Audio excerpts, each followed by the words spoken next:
almusal ko tapos na, hindi ko na nakipagpakita. Yung tira kong palabok. So, ito yung juice niya.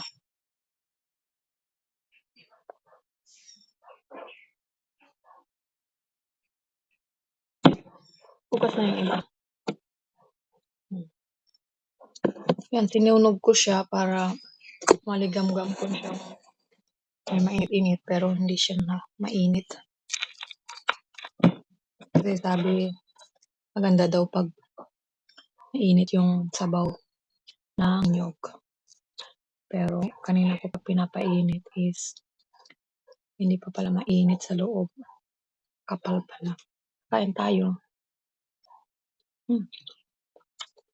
So, andyan yung asawa ko. Kung nakikita nyo.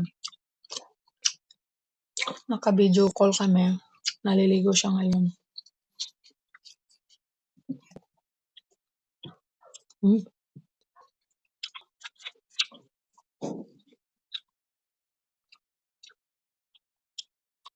45 ang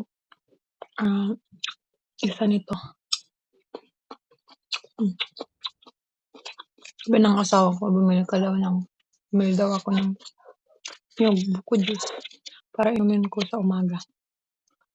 Kasi nga bumalik ulit yung sakit ko na ang endometriosis. Kala niya may UTI ako.